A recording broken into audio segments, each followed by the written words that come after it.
A bad dream. Chapter 1. My name is Laura and I live in a castle. The castle is in a lonely place in Styria, in Austria. My family is not an important family, but we are not poor either. My father is English, and I have an English name, but I have never been to England. My father worked for many years for the Austria government, but he is getting old now.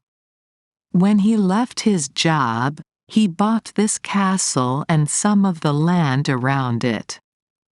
As I say, it is a lonely place. The castle stands on high ground in middle of thick forest. A very old and narrow road passes in front of the castle gates. On one side of the castle is a steep bridge over a little river. The river runs off into the dark shadows of the forest. The castle is built of gray stone and has tall windows all along the front. There are lovely gardens and a small church to the side of the castle. It is very pretty. The nearest village is 2 hours' drive away. Well, that is no quite true. There is a village only half an hour away, but nobody lives there. It has a small church, but the church has no roof. There, in the church, lie the graves of the Karnstein family. There are no Karnsteins today, and their great castle, behind the church, is falling down. The village houses are all empty too. Later in my story, you will learn the reason why. My story begins when I was a young child. Then, as now, I lived in the castle with my father, the kindest man on earth. My mother, a Styrian lady, died soon after I was born. A Swiss woman, Madame Paradon, was employed to look after me. Her round, smiling face was always at my side, and she ate with my father and me. Another, younger lady, Mademoiselle de la Fontaine, lived with us. She was my teacher, and she also joined us for dinner. Madame Paradon spoke French and a little English. Mademoiselle de la Fontaine spoke French and German. My father and I spoke English too. Visitors laughed at all languages at our dinner table. I have one terrible memory since I was a child. I have never forgotten it because my life changed that night. I will never forget it. It may seem unimportant to you now, but it plays a part in my story. I was 6 years old. My bedroom then was on the top floor of the castle, under a steep roof. One night, I woke up suddenly. I looked around the room for Madame Paradon. She was not there, but I was hot frightened. I knew nothing of ghosts and monsters in those days. When a dying candle mad strange shadows on the bedroom wall, to me it was pretty. But I was unhappy because I was alone. I began to cry. Suddenly, I stopped in surprise. There was someone next to my bed, a lovely young lady with a serious face. She touched me softly with her hands and lay next to me on the bed. Then she pulled me towards her, smiling. I felt warm and happy, and fell deeply asleep. In my sleep I felt 2 sharp needles go deep into my neck. I woke and cried loudly. The lady moved back. She kept her eyes on me, and then quickly disappeared under the bed. Now I was frightened. I cried out again. I screamed, "Madame Perrodon!" Mademoiselle de La Fontaine and two servants ran into the room. They listened to my story and held my hand. "It was nothing, my dear child," they said. But it was not nothing, and they knew it. Their faces were pale and worried as they searched the room. They looked under the bed and in the cupboards. Madame Perrodon spoke quietly to a servant, but I heard her words. "Feel the bed here. Someone was here," she said. "The place is still warm."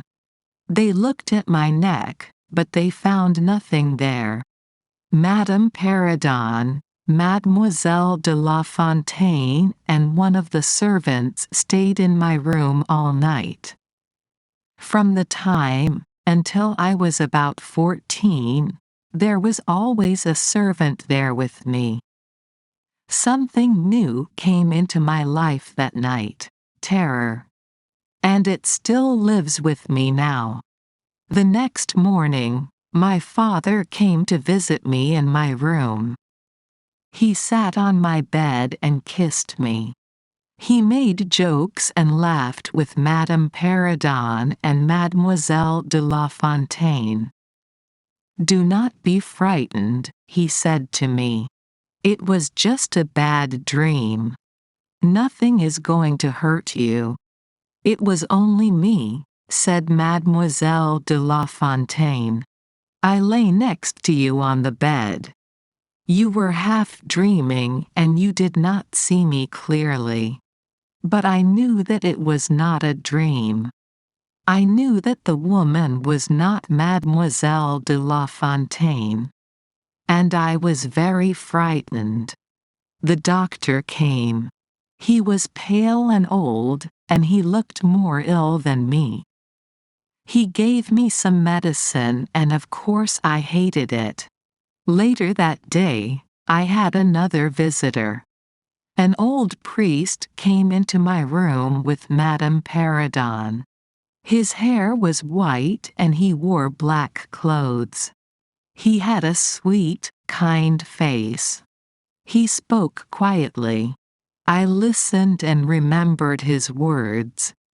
And from that time, I often repeated them at my bedside, before I went to sleep. 12 years passed after that terrible night and the bad dream did not return. I lived a quiet life. It was an easy life too. Most of the time, I did what I wanted. I learned my lessons, I went for long walks and I read books. There were a few girls of my age in the area. I visited them sometimes, or they visited me.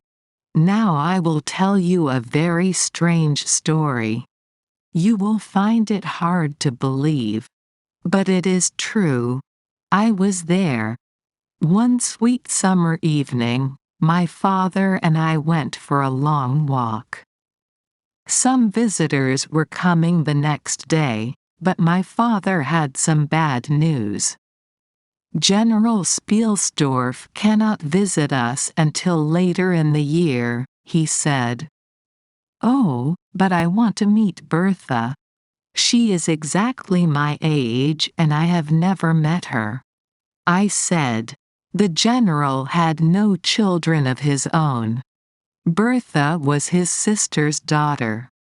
When his sister died, Bertha moved into the general's house. Her visit was an important day for me. Perhaps it does not sound exciting to you, but I lived a very quiet life in the country. "When are they coming?" I asked. "The general is not coming until the autumn." But I am very glad that you and Bertha never met." "How can you say that?" I said, surprised. "You know that I have thought about this visit for weeks." "Because the poor young lady is dead," he said sadly. I was very shocked. My father showed me the general's letter. "I am afraid the general is very unhappy. He says in his letter that he is going crazy," said my father. We sat down under some beautiful old trees near the river. The sun was beginning to go down and its bright reds and yellows shone in the water. I read the letter and my eyes filled with tears. I have lost my dearest girl. Bertha was my sister's child, but she was like my own daughter. She was in danger and I had no idea. Now I know everything, and it is too late. A monster was in our house and she has killed my child. I was stupid. I am only glad that Bertha knew nothing of the reason for her terrible suffering. She knew she was ill, but not why. For the rest of my days on this earth, I will search for that terrible monster. There is almost no light to guide me. I cannot write or talk sensibly. I am going crazy. Perhaps in the autumn, if I am still alive, I will see you. Your friend, Roland Spielsdorf." The sun was now disappearing behind the trees, and we were still far from home. We talked about the general's strange letter as we walked slowly along the road. When we were close to the castle, we saw Madame Perrodon and Mademoiselle de la Fontaine. They were coming down the road to meet us. The view was lovely in the moonlight. To the left of our castle, the narrow road disappears into the forest. To the right, it crosses a bridge over the river and then climbs up steeply into more trees. Dark shadows fall across the road there. That night, the moon lit up the river. There was no sweeter picture. It felt sad, too, because I was still thinking about the general's shocking news. "Bright moonlight can do strange things to people," said Mademoiselle de la Fontaine. "Some people have bad dreams, other people feel nervous. Some people even go crazy." We walked along slowly. After silence, my father spoke. "I have a bad feeling tonight," he said. "I feel that some great danger is hanging over us." Just then, we heard the sound of horses and carriage wheels on the road, arriving at high speed. They came suddenly, over the bridge. 2 men on horses arrived first, followed by a team of 4 carriage horses.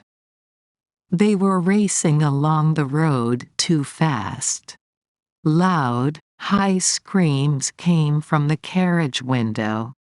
We watched in terror, stepping back from the road.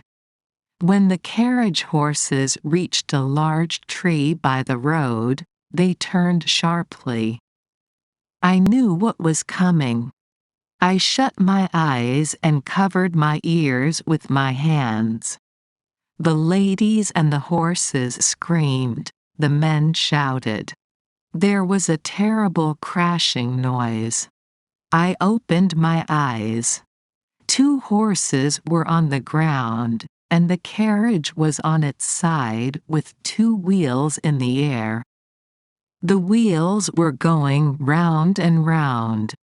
As the wheels slowed down, a well-dressed lady climbed out of the carriage. A younger lady was lifted out by some of the men and put down on the grass. She was not moving.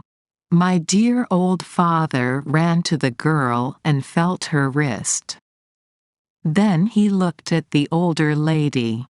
"She is alive," he said. The lady smiled and looked up to the sky in thanks. She was a good-looking woman for her age. She was tall but not thin, and was dressed in fine black clothes. She was clearly an important person, perhaps a countess. Her skin was pale, but her face was very proud. Suddenly, her smile disappeared. "Why do these things happen to me?" she cried. "I am on a journey of life and death. An hour may make the difference, and now my daughter cannot travel. Who knows how long she must rest for? I must leave her. I cannot wait, I must not wait. How far, kind sir, can you tell me, is the nearest village? I must leave her there. I will not see my dear girl, or hear of her, until my return in 3 months' time." I pulled my father's coat. "Father," I said in his ear, "please invite her to stay with us. Please. We have so many pretty bedrooms in the castle, but nobody ever sleeps in them."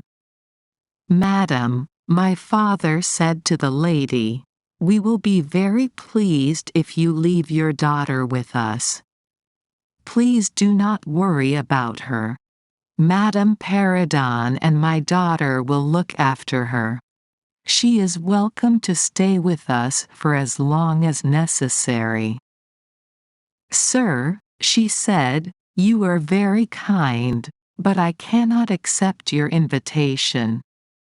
You do not know us. It is too good of you." "Madam," he said, "the nearest village on the road to the east is a long way away and has no suitable hotel. And, as you say, a long journey will be too dangerous for your daughter's health. My daughter will be very happy to make friends with her. In fact, she was waiting for a friend who is now, sadly, unable to visit." The carriage was now back on its wheels. The horses were calm and back in their places. The lady looked at her daughter, a strangely cold look, I thought. Then she called my father to her. They walked away from our group.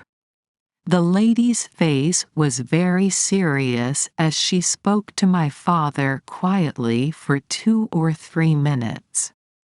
He did not seem to notice the change in her. What was she saying?